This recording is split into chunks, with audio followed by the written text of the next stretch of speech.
మహాదేవుని ఆశీస్సులు పొందాలనుకునేవారు మార్చి 8 కోసం ఆసక్తిగా ఎదురుచూస్తున్నారు. మహాదేవుడు తన భక్తులను ఎన్నడూ నిరాశపరచడు. తన వద్దకొచ్చిన ప్రతి ఒక్కరి కోరికలు నెరవేరుస్తాడు. మహాశివరాత్రి రోజున ప్రజలు భోలేనాథ ఆశీర్వాదం కోసం ప్రార్థిస్తారు. అదనంగా వారికి నచ్చిన వస్తువులను వారికి అందిస్తారు. మీ రాశి ప్రకారం 2024 మహాశివరాత్రి నాడు మీరు స్వామిని ఎలా పూజించాలో ఈ కథనం ద్వారా తెలుసుకుందాం. మేషం. కుజుడు పాలించే మేషరాశి వారికి పూజ సమయంలో తేనె, పంచదార, తీపి అన్నం అనగా పాయసం వంటి తీపి నైవేద్యాలతో శివుడు త్వరగా ప్రసన్నమవుతాడు. వృషభం. శుక్రుడు పాలించే వృషభ రాశి ఉన్నవారు పూజా సమయంలో శివుడికి పెరుగు, నెయ్యి వంటి పాల ఉత్పత్తులను సమర్పించాలి. మిథున రాశి. మిథున రాశి వారు పూజా సమయంలో శివలింగంపై తమలపాకులు మరియు ఎర్రటి పుష్పాలను సమర్పించి బుధగ్రహ పాలనలో ఉన్న శివుని అనుగ్రహాన్ని పొందాలి. కర్కాటక రాశి.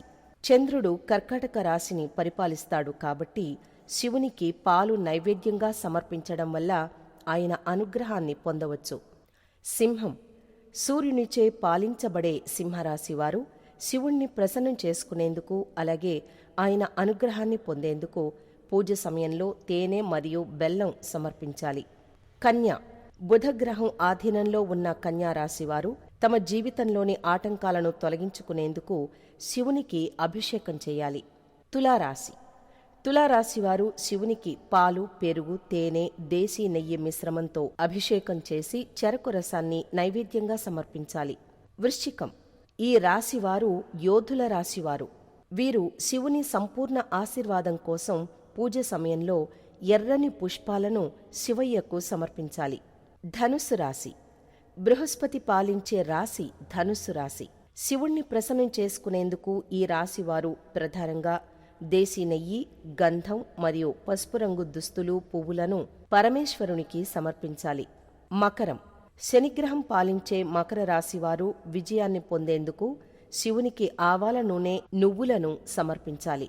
కుంభం. కుంభరాశివారు శని ఆధీనంలో ఉన్నందున శివునికి పెరుగు మరియు పచ్చిపాలు సమర్పించాలి. మీనం. బృహస్పతి పాలనలో మీనరాశివారు బాదం, తమలపాకులు అలాగే పసుపు రంగు పువ్వులను శివయ్యకు సమర్పించి ఆ స్వామిని ప్రసన్నం చేసుకోవచ్చు.